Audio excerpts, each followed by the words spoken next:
to being on the business side of medicine and healthcare? Yeah, great question. So my background and training is I am an internal medicine doctor. I grew up in Minnesota, southeast corner of Minnesota, was the first one in my family to go to medical school. And frankly, went to medical school because I was diagnosed with type 1 diabetes when I was 12. And so that became this thing for me. The thing being, I started to learn about the condition and was in control of it. I then did my internal medicine training. I actually had both an infectious disease fellowship and a spot at the CDC Epidemiology Intelligence Service. And I turned both of those down to go do and get a master's of health services research at Stanford. The rationale was I decided I didn't want to live in Atlanta, Georgia, and I didn't want to be in academic medicine. And so instead, took a detour and met a group of people who were learning skill sets around how to look at large data sets and make overarching healthcare decisions. And I think the general guiding principle for me is throughout my career, I follow problems more than paths. And so I loved the concept of data, being able to drive data at large scale to make decisions. And then I had no intent at all of going into technology. I was not trying to go into business, but there was a really interesting question that came up, a really interesting problem, which was how do we create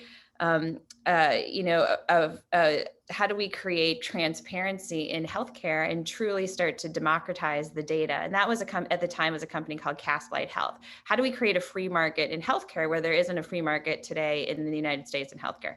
And I was drawn to the problem. So joined to help solve the problem, learned to build healthcare digital components, started and led the analytics team, served as chief medical officer. We took the company public for over $1 billion. And then very similarly, again, was not looking for a new role, was not looking for a new job, but met the Livongo team and truly fell in love with the idea of what Livongo was doing, which is how can we leverage data at scale to drive behaviors the same way that other industries do. If you look around, healthcare is in so many ways leading an industry as an industry, in so many ways lagging. And so I have young kids, and you take your kids to Disneyland or Disney World, and you recognize they have hundreds of data scientists, and you think you're like controlling your journey with that fast pass. They're like marching you through there, getting you to buy things based off of the demographics of your family and your kids. And I kept thinking, why can't we do that for people living with chronic conditions? And so I joined Livongo and started as chief medical officer, and then grew at that company and took over as president for the last almost 2.5 years in that transition. Feel free to interrupt any of that, Florian. I listen to that story right now for hours. But maybe one question on that, Jenny, would be, so you studied medicine and you were more on the internal medicine side, which of course is way more, I think, data-driven than probably what I did. I was in surgery. But can you tell, or maybe the audience, a bit more on what did you learn in medical school that helped you afterwards in the business world as well? Yeah, I think the two biggest lessons for me in medical school, for sure in the business world or in the digital health world that helped is maybe counterintuitive, but like I'm a patient, we're all patients, right? But I have a chronic condition, and I was just overwhelmed at the way that I went to Hopkins for medical school, and you're taught around the clinical evidence, you're taught around how to treat those people, those patients, right? And the worlds could not be further apart, being a treating physician and then being the person in the patient's chair, right? And that discordance, like in some ways it's necessary as you're dealing with life and death, you're making these, sharp decisions as a physician, but in chronic conditions, it just kind of seems silly, right? And so like, I think that like truly, like one of the things that I learned was just kind of how broken the system was in terms of understanding and looking at, people talk about it looking from the patient's point of view or putting new artwork and making it a different experience. And I actually thought about it a lot differently, which is like, we don't treat people as smart when it comes to healthcare. We build a system, an ecosystem for docs and health systems to deliver care, and people like actually are delivering the bulk of their care all the time. The other thing that was really interesting to me is I went to Hopkins is a very wonderful school. I came out with incredible friends, incredible mentors and teachers, but it's very traditional. It's very traditional medicine. You wear a short white coat when you're an intern, and then you get the longer white coat, right? Very, very hierarchical. And again, the learning there is that hierarchy in business doesn't work. You don't, just because you're the doc, come into a business world and you have the answer. Like, no, you have to use your business savvy, your influence. You have to create teams, right? And that's not something that docs are trained to do. You're trained to like hold all the responsibility when you're that attending physician, and the buck stops with you. And that, so again, both examples I gave, but both learnings were kind of what wouldn't work and how to make things, better as I translate it into the business world. Yeah, I think that's interesting. And one more thing that I literally can see, okay, a huge difference between surgery and running a business is the risk taking. I think in business, if you don't take any risks, it's actually very risky. Yeah. And in surgery, you probably don't want to take risks. It's not a good idea. So I think Yeah. that's one of these very huge changes you need to make from being a practicing physician towards being a business leader. For sure. Yes. To be successful in both, one requires risk and the other one, you don't want to take risk. Exactly. I mean, there are a lot of other things, but that's one of the big things. How else do you define success as a leader? And maybe talk about the transition from being the chief medical officer and then president. And my understanding is it's a much broader role, more business versus more medical. Yeah, I'll talk a little bit around success as a leader. So for me, success as a leader is getting inspiring people who are smarter than you are to help come up with the answer, right? And to build diverse teams, encourage challenging conversations, divergence of thought, right? To truly get to the right answer. And that's, I think in many ways, the best leaders are the best coaches, right? It's not just trying to attract the most talent, it's trying to get the best out of every person you have and looking at the team as a living organization as it moves. So for me, when I, and Glenn will say this at Livongo, when I joined Livongo, I joined as chief medical officer because it was clear to me that having just come out of Castlight, having just taken Castlight public, it was clear to me the next 2 years. But I came in and actually was very explicit around wanting to do more of the business leads. So my transition it seems in some ways people are like, how did you go from chief medical officer to president? And people internal to the organization would say I was kind of playing that role for a while under a different title. But again, my point of saying that is you come in, you need to define what the business does. As a leadership panel, you all look around the table and say, where are we good? Where are we not? Let's focus on what we need to fix. Who cares about the title? Who cares about what your job is? Teams that work well, you find somebody, you raise your hand to help do that. And so for me, there was a very natural transition, but because our organization, our team was so strong and so honest with one another, and we're all pulling in the same direction, that there wasn't a lot of confusion as to there wasn't a lot of ego. It was just what was broken and kind of how do we fix it, and let's work together, because we had a lot of work to do. Yeah. And we did a lot of work. Apparently you did. The success definitely underlines that. Can you just maybe also share with the audience on what were you the most struggling with in this transition to the business side? That's a great question. I think that for me, it's a little bit around your risk taking. I think when you're a trained physician, right, you spend years and years in school, and you get really good at tests, and you kind of know what the right answer is or what the right outcome is. And in business, it's not always so clear. And there's like 4 different paths, and you're thinking, okay, you look at the pros and cons and the risk and the reward, and you kind of just say, okay, I'm going to put my blinders on and go for this one, right? And then you have to develop that ability to pull your head up in the midst of it and assess, like, is this actually the right one? But while you're keeping your foot on the gas, right? I think that's very different than medicine, where you walk in with at least some more information or some, input. I think a lot of times in business, it's a little bit of I want to try this. I have no idea if this is going to work at all, but it seems really important. It's high reward, super high risk. And if I fail, that's totally fine, but I have to recognize my failure and redirect. Medicine's not like that, right? Medicine's like incremental, and you kind of know, like, you're rarely to hit the walls, you kind of, it's more navigated from that standpoint. And then I think I just think today physicians in general aren't trained to be as collaborative by nature as they are hierarchical. And I think the business world is all about collaboration and idea generation. Yeah, and also on the communication side is one big difference that I really see. I think it's as a physician, you're at least you need to train it to talk one-on-one with the patient. You probably get pretty good at this. When you do the larger group conversations, it's more scientific driven, so literally straightforward. And when you work with an entire company or an organization, then it becomes a little bit less straightforward. So I think that's definitely one of the things that I Great. felt. Yeah, I think you're right. So let's talk a bit about what's coming on for you right now in your next step of the career or the phase of your professional life. So you just stepped down, I think, 2 months ago from Livongo. And right now, I think you're already involved in a spec that Hemant and Steve Glasgow raised. Can you maybe tell us a little bit about that? Sure. Yep. So I am officially 5 weeks without a paycheck and a job. Wow. Um, which is true and not true, meaning that like I'm not, I am doing lots of different work in the ecosystem. Um, and I'm really excited, again, I think, to partner with Hemant Taneja, Quentin Clark out of General Catalyst, Steve Glasgow, Glenn Tallman. There's a number of people, Anita Pomoda, that looking at the Health Assurance Acquisition Corporation, again, with this idea. And Hemant and Dr. Glasgow wrote a book around, rather than health insurance, but health assurance, right? How can we create and craft this world where people actually have the confidence that they can and will be healthy, and surround them with the choices to be able to do that? And that's afforded us, I think, a really great opportunity within the marketplace. And I think we're really excited about what'll come. So stay tuned. Not much more that I can say right now, other than that I am delighted to get to be part of this team for sure. Awesome. That definitely sounds very aspirational. I read the book. It's absolutely, yeah, it's definitely worth reading. So can recommend the unhealthcare for everyone.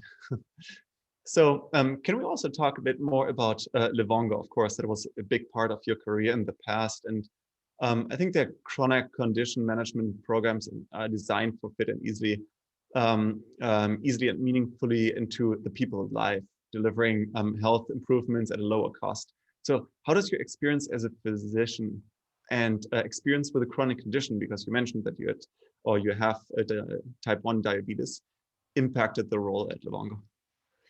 Yeah, so I think there's a couple things that were really clear to me that were very instrumental in the business as we were building them. And we had us surrounded by a group of really talented people. But the first is like truly understanding the condition.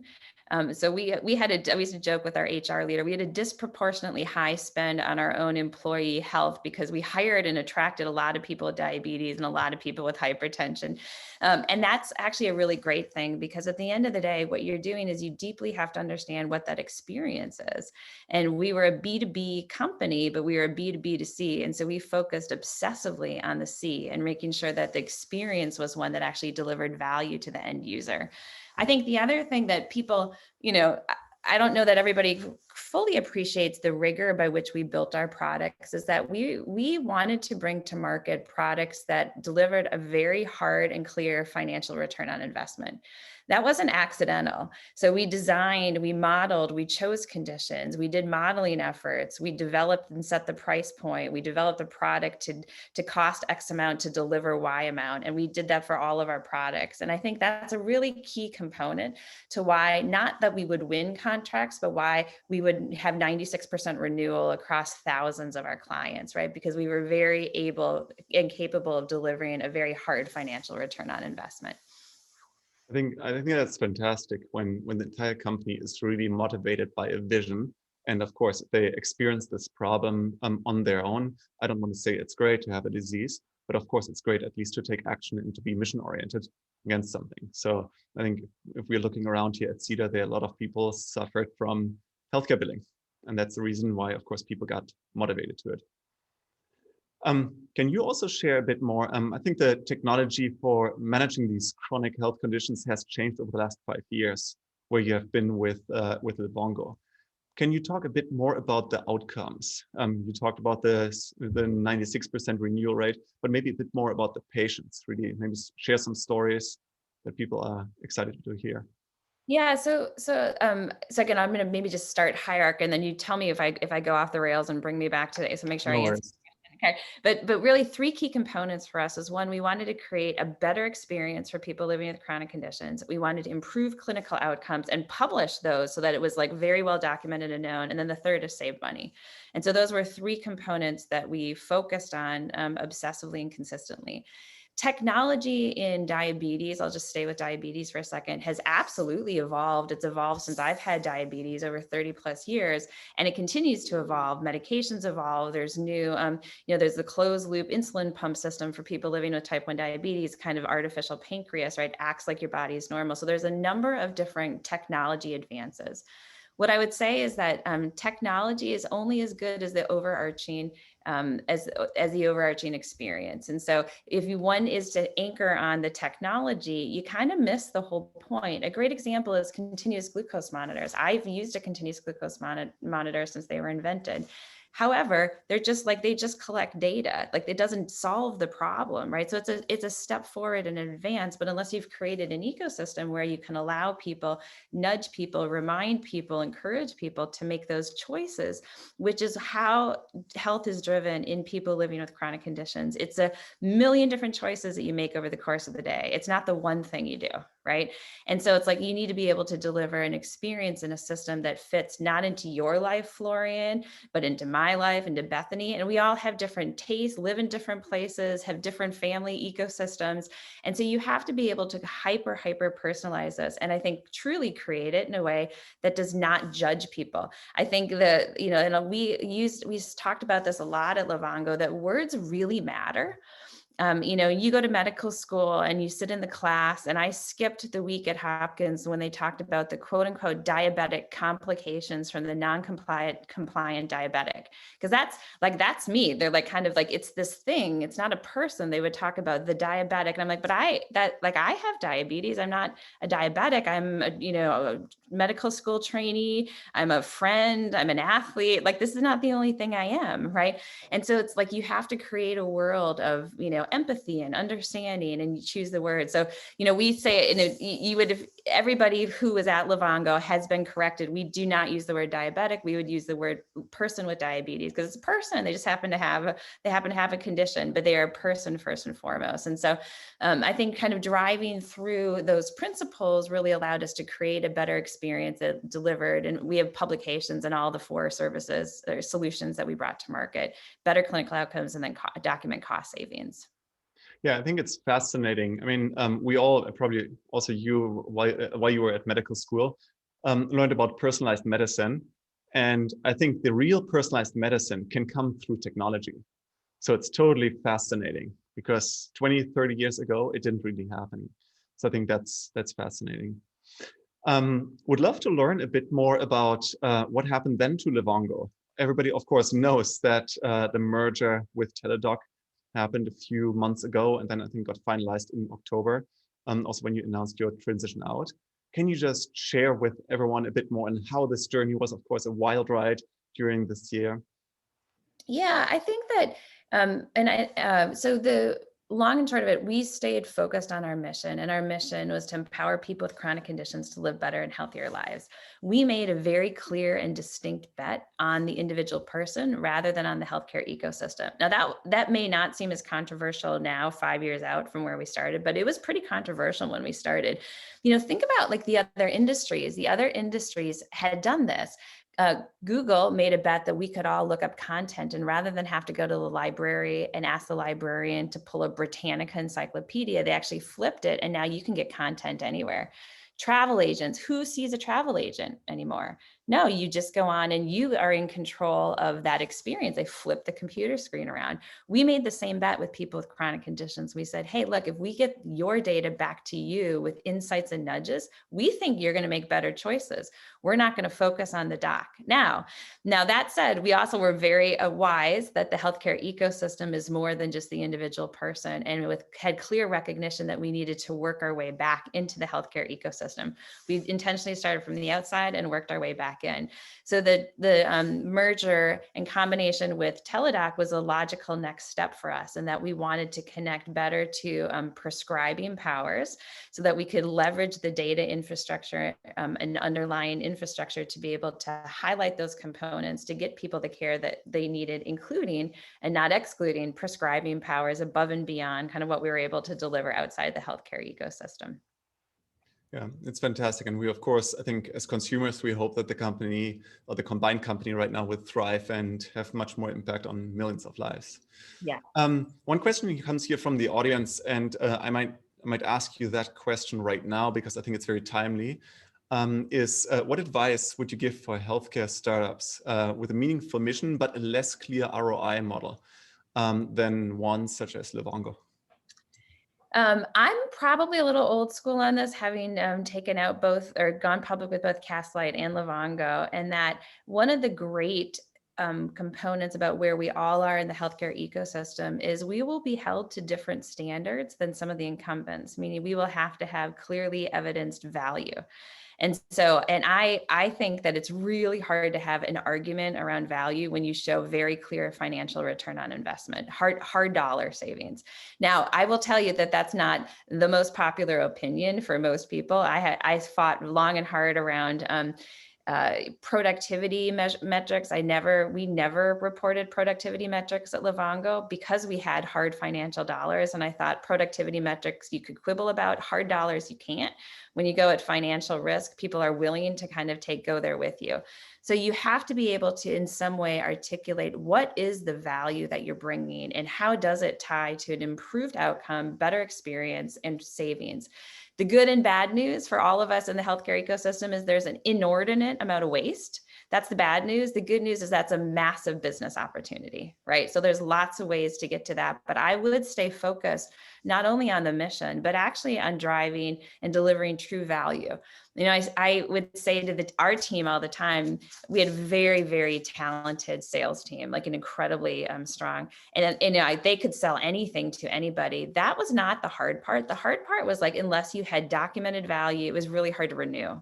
Right. So selling is very different than renewing. And so you look at even these companies who feel like they're printing cash, right?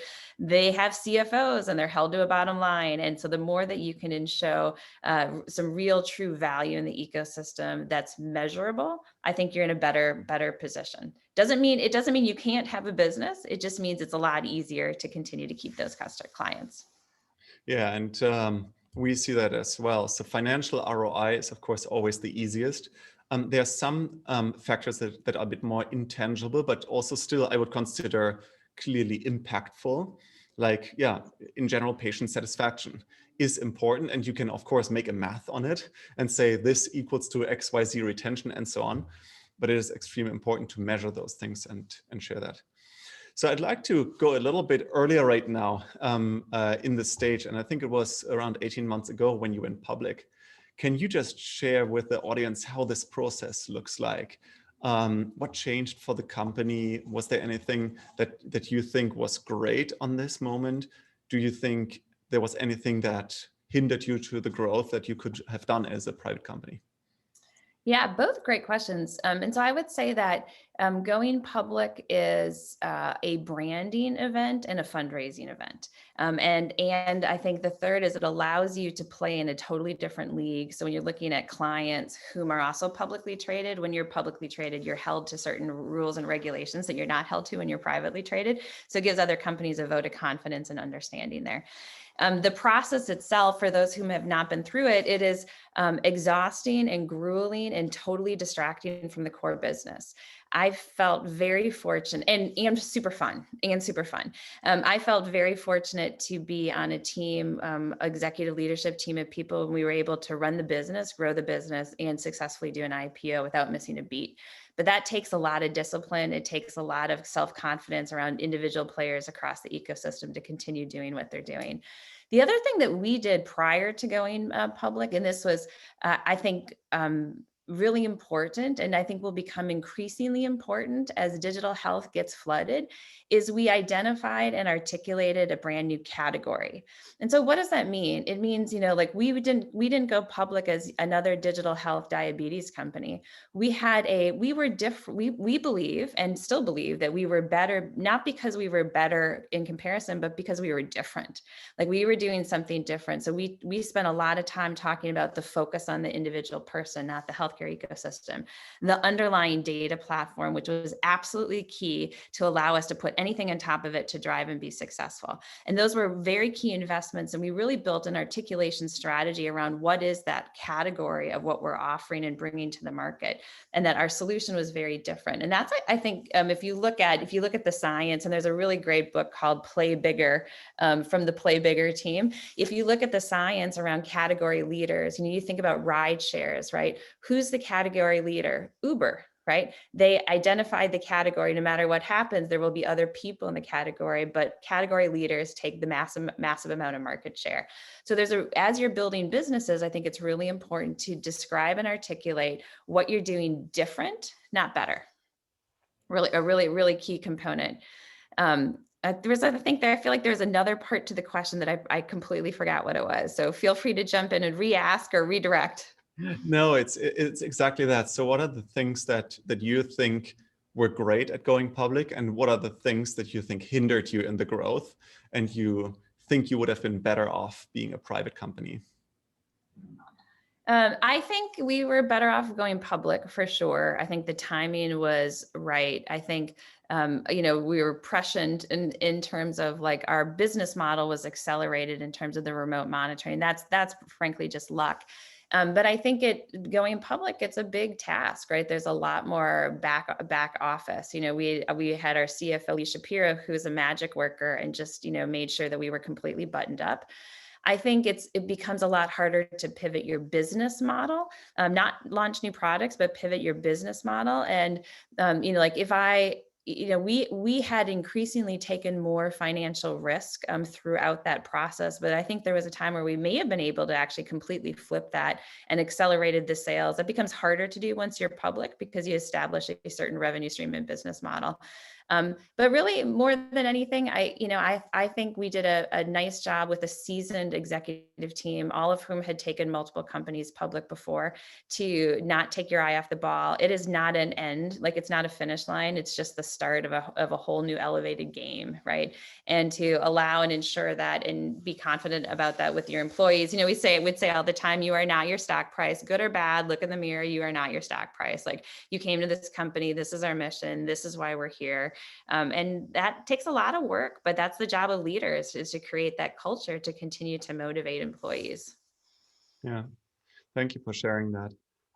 So Cedar is right now, of course, a few years behind Livongo in the journey of growing company. We're right now 160 employees. We have very good traction in the market. That's the positive news. But of course, we are fast growing, basically doubling every year. Are there a few advice that you want to share with us? Maybe some traps that we can at least avoid because of your experience? Well, first of all, congratulations, right? So you're in an enviable position. Rapidly growing is wonderful. So congratulations. I think a couple of things. I think that at the stage company where you are, culture really, really matters. And so identifying what are those things that, as you bring in new diverse groups of people and you want that, what are those key stakes that are really key and core to who you are?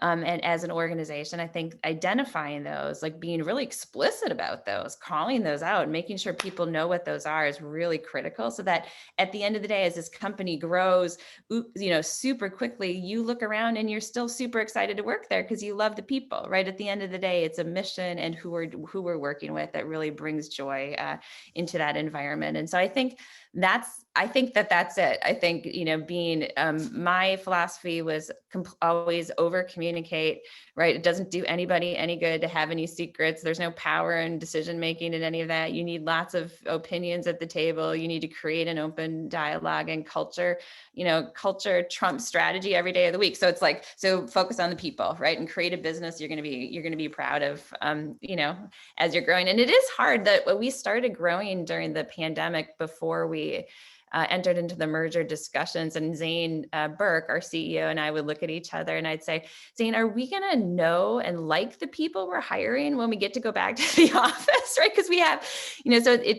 took us a little while to come up with new, clever, creative hiring processes to ensure that, right? It's a little different being on a video conference. It's nice. It's better than just no video, just audio, but it's different, right? You miss some of the subtle body cues and language. So I think really focusing on culture is what I would say. Yeah, I think it just takes a little bit longer to get somebody to know over Zoom. And we Yeah. had that as well. When we raised our Series C, the entire process was over Zoom. And Yeah. was it impossible? No, absolutely not. Do I feel good right now with our investors? I feel fantastic with our investors. But I Good. think it just took a little bit more time and a little bit more discussions with them to really get to this point. While in person, maybe 2 meetings would have been enough. Over Zoom, it's probably 4. That's what I Yeah. think. Yeah. So it is 2020, so I cannot, of course, avoid COVID, and hopefully next year these are the questions that that are not here present anymore. But you're dealing at Livongo with chronically ill patients. So how did you need to adjust your offering or your product to the patients? And I would totally understand, of course, the internal changes within the hiring and within the team management, but literally for the patients Wait, how did we need to adjust it during what? During during the the pandemic? pandemic, because Yeah, you were dealing with chronically ill for patients that are sure. more vulnerable. Yeah.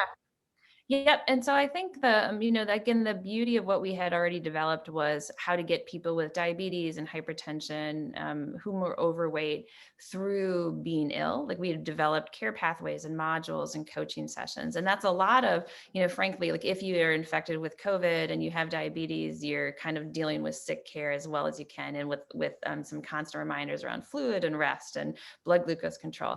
The biggest change for us, which is not surprising, was the sheer number and impact on the behavioral health and mental health of everybody whom had access. And we had, and so we made COVID specific modules, and we made those free to everybody across like literally free to everybody in the United States, right?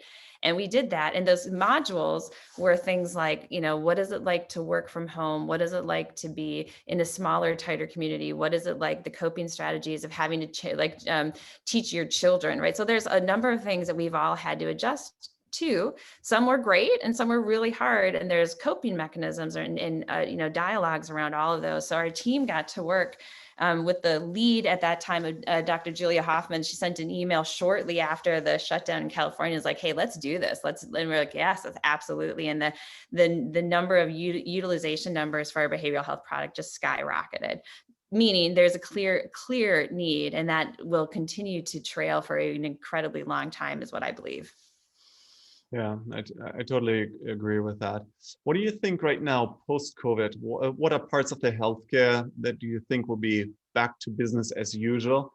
And what are the parts that will be changing forever? Well, I think most of everything will change. Bits and pieces of will have changed forever. I do think the access issue around digital health and telehealth will have changed forever. I think it's much more convenient to do a pediatrician office visit in your living room than pack up 3 kids and take them into the doctor's office. Now, will we as an organization, as a collective healthcare ecosystem, get smarter about who needs what when? Yes.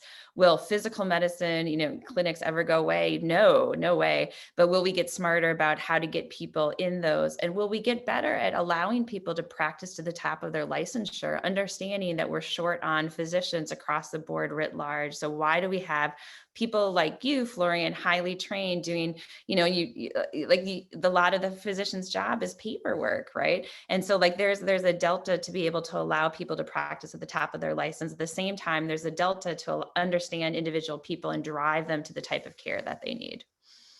Yeah, interesting. And what do you think about the issue that a lot of patients avoid seeking care amid the pandemic? And I think it's around 41% of the US adults said that they were avoiding care. And of course, that's very, very dangerous for people with chronic condition. One way is to go digital. What do you think else will happen? I think the continuum will come back. I think people will come back and seek care. I think that it is digital is a nice extension of that, and it allows people to do that when they need it. But there is also a little bit of fear of just leaving the house to go to the grocery store, right? I mean, so it's like, so I think that will settle out. I think it'll kind of fluctuate a little bit, but settle out. Thank you for sharing that. We got a question here in the chat, so I might read it for you and invite you to answer that. How much do you think about issues of cost and affordability while trying to help people manage their chronic conditions? As a fellow type 1 diabetic, I am painfully aware of the insanely high price for insulin, and I'm sure a lot of non-compliant diabetics struggle to afford insulin. driving worse health outcomes? I love the question because it's something that I obsess about all the time, all the time. And I am in right now, as I've been spending my last 5 weeks, a number of talks around ways to think about solving that. I have spent, at my time at Livongo, numerous talks around creative solutions around that. And I think that that's right. I think that the promise of digital health is not, frankly, like, to be honest, it's not to get the valuation of a Livongo. It's actually to be able to deliver a higher quality outcome at a lower cost across the ecosystem. And that includes medications. I think it's insulin's one that's near and dear to me. It is life-saving. People with type 1 diabetes die if there is no insulin, and yet the price increase is like over 840% over the last 5 years in terms of increase. And sadly, it's not even from the pharma companies. They're not reaping the benefit. There's just a whole lot of people in between the pharma companies and those of us who use it. And so I'm with you. This is something that I think about all the time. And I think that we are on the precipice for solutions here. I think they'll come from a combination of novel businesses and some regulation. I think both. Yeah. We all hope definitely for that. Another question here from the registrants was, why are many health plans so tech-phobic? How do you pitch a cost-saving, modernizing approach to replace paper processes? Well, I think that I don't know that people are tech-phobic as much as pace and speed of change is cultural. And so I think that some of these larger institutions have not had that pace or speed of change the same way that those of us who are in these new startup spaces, are coming to market. I think the other thing is when you build large institutions on technology that becomes entrenched and becomes antiquated, it's really costly for them to move off. So while we're bringing new, easier things to market, there's some big opportunity costs for them, some switching costs, for example. Great example, frankly, in having both the Allscripts team and this ex-Cerner president at Livongo is electronic health records, right? It's to say, all you had to do was sell. You didn't actually have to please the customer because it was so expensive. Once they put you in, they weren't going to rip you out. It's really hard to get ripped out, right? And that model, I think, is changing. That concept of, kind of invest big in one infrastructure for healthcare, I think is changing. I think there is becoming an understanding around much more agility, much more technological capacity to, again, not to have the technology, but to, again, really deliver the service to the individual people. Yeah, and it's actually one of the things that motivates me and gets me really excited about learning from this crisis, right? That not only health plans, but also health delivery networks and providers, the speed of change has accelerated rapidly. You know this, of course, in telemedicine. We know this on other administrative tasks. It is fantastic where in the past, a roadmap was always 3 to 5 years by default. Right now, they see that they can make a change in 3 to 4 weeks. So it's fantastic. So I really hope that this muscle that they develop will also continue. Another question we got here in the chat is, what in your mind will be the biggest change in the care delivery model over the next 5 years? What will we be surprised by? Do you have any insights, opinions on where remote monitoring medical devices will be in 5 or 10 years from today? It's a pretty long horizon.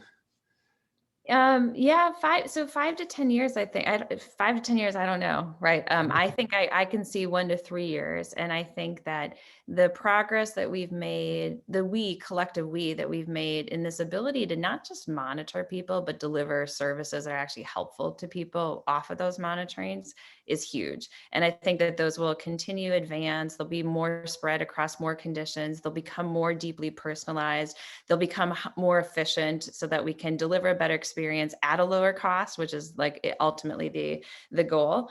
And I think there will be some combination of partnerships between the producers of the monitors, the producers and understanding of the data, the delivery of the services. So I think you're going to see a lot more in the ecosystem where people are not isolated in silos. And I think betting on device versus data versus services is the wrong question. I think it's when I look across the ecosystem around what's coming, to me, it's who can actually really form partners well. Everybody kind of wants to quote unquote own it and be the platform and do it all. I think that's not the right idea. I think figuring out who are the right partners with the right culture, with the right goal of improving healthcare is the way that we'll get there. And that's maybe overly Pollyanna-ish, but I think it's really kind of the only path that we'll be able to accomplish what we want to do. Yeah, focusing more on results rather than products or services. I think that's important. Another question here, and we discussed that actually, I think at our last Cedar talk with Mark Andreessen and Scott Cooper a bit. It's about the specs. So specs are not a new investment vehicle, but we are seeing a resurgence. Do you think this as a fad or something that sticks around? I think it's probably something that sticks around. I think that right now the digital health ecosystem's really asking for a little bit more of that convergence that I was talking about. And there's some really great people who have built really great solutions that need a deeper partnership. And so I think the SPAC model is actually a way to think about us getting to the answers faster. Yeah. There's a lot of infrastructure. So if you're going to be a publicly traded company to IPO, it's a lot of capital and it's a lot of time. And there's other ways, I think, to get the value out of what you've done and contribute to the overarching success in the ecosystem. Yeah, I think that's what everybody says, is that going public is definitely not an efficient process. No. It is. So everybody says that, and let's hope that specs, of course, I think are right now very active. Let's hope that they can somehow be at least an alternative to either a direct listing or a normal going public process or going public via spec. Yeah. The question is actually, I don't think will they go away or not. The question to me is what's the optimal number of SPACs? And I don't know. I feel like we may be getting a wee bit saturated because it feels like kind of the thing to do right now, but I don't know. We'll see. Yeah, absolutely. We don't know. And of course, also on what are the terms of every single SPAC. I think that also changes over time slightly. Another question that we get here through the chat is, do you see a wider ownership model regarding health data? Will personal health data become an economic asset for individuals? I believe that where we're heading is access to individual data and putting people in charge of where that data goes, right? I think that's kind of all signs point that way. We have a lot of infrastructure work to get there. I don't think personal health data is an economic I don't think it should be, and I don't think it all long term will be an economic kind of business. Meaning, like at Livongo, we could have made lots of money by selling individual data to pharma, but we never did. And we never did it for two reasons. One, it wasn't our data to do. Like that was very fundamental for us to have the trust to drive the outcomes. But the second is, it's like kind of a one and done type of thing, right? And so I think that where we're going to move is, again, this idea that everybody can have access to their own data. The question to me, I think the economic value will be the insights driven off of that data. Then there's applications and solutions for that. And I think that those will happen. I don't think you need to sell the data to be able to get there. I think we're in a world right now where there's probably enough bits and pieces of data that selling that data to do that is probably not the right business model to be in long term. That's just my 2 cents, and a little bit across your fingers, because I think individuals need to be in charge of their healthcare data and nobody else. I mean, it's shocking to me how hard it is to access your healthcare data in an academic hospital, for example. It's really hard to get it. So we've made it really hard, and I have no idea, it's your data, right? And so there are a number of those items that will have to change moving forward, particularly as people are now just skirting around the systems and collecting their own data. Yeah, 100%. And it's, I mean, if you go to a health system right now, that's, and you get sometimes your data on a CD-ROM, that's literally still the case. It is shocking. Another question we get here is, who are some female leaders you admire in this space? And how did they influence your career? Yes. So for those of you who don't know me, I believe in supporting women in leadership positions. And we launched a Women in Leadership internal to Livongo and a She Powers Health Award. And so this is very, very key and important to me. And there I have been super lucky to have a number of people in the tribe at all kind of levels of career. And I mean that. I don't think it's only the people kind of above you that motivate you and inspire you. It's all around you. There are a number of people. So Sandy Fenwick is a woman who was on our board, Karen Daniels. Both of them I thought were just incredibly insightful, useful, completely available to me. Dina Bravata, I would be remiss if I didn't mention her name. She was an early mentor and probably the reason I took, and she is not probably, she is the reason I took the Castlight job and kind of ended up in here, because she's infectious and can sell anything to anybody and has these big visions. People like Cheryl Pigas, who's a cardiologist, who was at Cambia. She just took a job at Walmart. There are just a number of people who are passionate and innovative. And then the team at Livongo, I had the opportunity of working with Erica Palsis was our general counsel. She was under 35, the first female GC, general counsel, only female GC to lead to be in a publicly traded company over $10 billion as a woman. She took our company public. She had her baby during that time. Courtney LeClaire, our chief marketing officer, super, super talented. And then we had a group of women who helped us do all the work. And these are the people whom Deb Westphal, Anastasia Tolles, Whitney Miro. There's just a number of people across the ecosystem. So to me, there are a number of people that I admire, and the people mostly that I admire are out there supporting other women and that making that a part of what their job is, to pay things forward. And so there are lots of ways for us to support each other. And I do think women make 80% of all healthcare decisions. So we need to be super active in healthcare if we're going to really change the tide. Yeah, absolutely. I think that's the shocking piece, that when you see on healthcare providers of the top 100 health system, I think only 13 are run by women. Sandy, of course, is one of them, or was one of them. And yeah, as you mentioned, 80% of the decisions are done by female. That's definitely completely off. And yeah. I think the newer companies, it will take some time, but we really hope for that, and that's also what we foster here at Cedar. Another question comes here through the chat.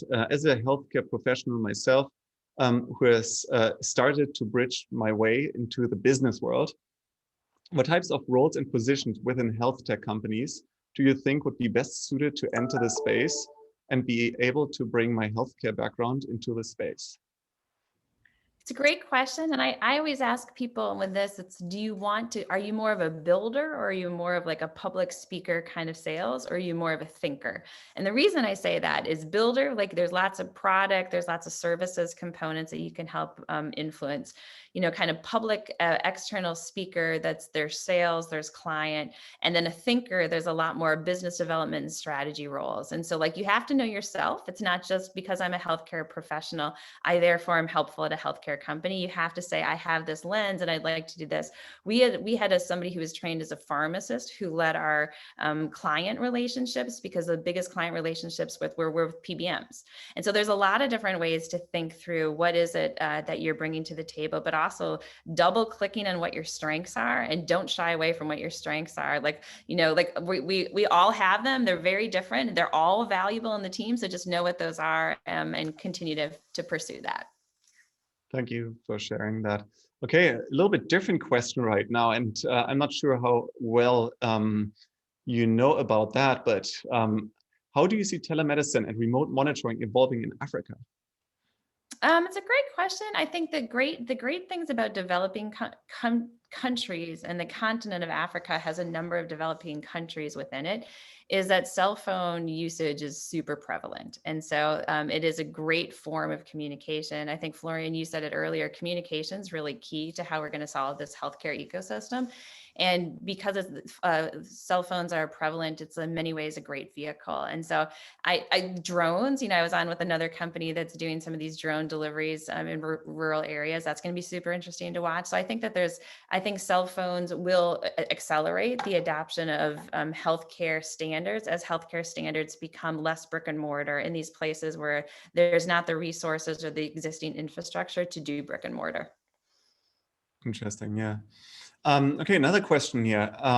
You have been honored by Fierce Healthcare as a woman of influence for your work and modeling diversity and inclusion in the workplace.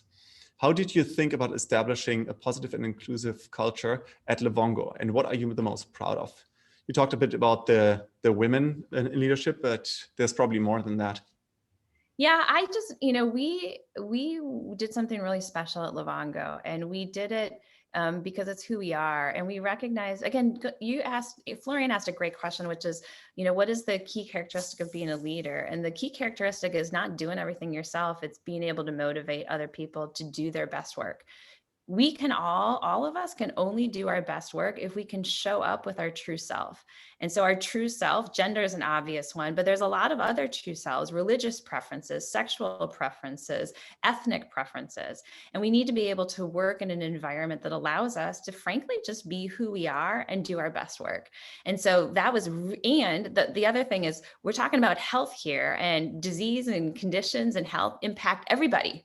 It's not just women, it's not just men, it's not just, X, Y, or Z. And so it's really important, I think, to establish those as cultural foundations and have open dialogue. We had a lot of, employee resource groups. We put a lot of effort, a lot of funding, but it starts at the top. And it was very clear that you could be whoever you were, and we celebrated it. Like, we loved it. We loved, the oddities, the things that were common, the things that people wanted to express, and allowed and asked for people to do self-expression within the workplace, and created what was an incredibly safe space. And we did that because it made everybody happy. And when you're happy, you do your best work. Again, if you're just kind of looking at it around trying to retain, the most costly thing for any of us in our business is our employees, right? And we all have been in those situations. Hopefully you all are now, where you have a work or a job where you really love it. I used to say all the time, like, I was just smitten, with my job and the people, because I got to show up and be who I was, like, unapologetically, and then work really hard. And I loved it. Right. And that's, I think, just really important to do. So we did lots, like we had mandates around the amount of money that we would have to spend across our portfolio from our vendors, from women owned, from Black owned, from Hispanic owned. So we put metrics in place. So it wasn't just words. We were actually measuring and tracking our progress. We did that for diversity and recruiting. We took all the standard practices. Everybody has to go through trainings, and it became part of, so like, it was the culture is a lot of the words and the modeling, and then we put hard metrics to it as well. It's fascinating. I think it's every company really has to do that, and slowly over time we will get better in that.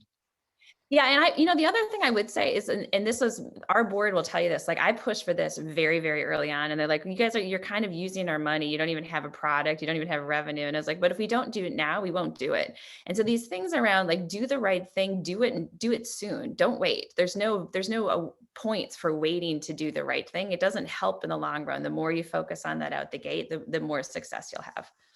Yeah, and I think it's difficult for some, especially when the founding team is pretty homogenous. It's the same here at Cedar. So we are basically founded by two male co-founders.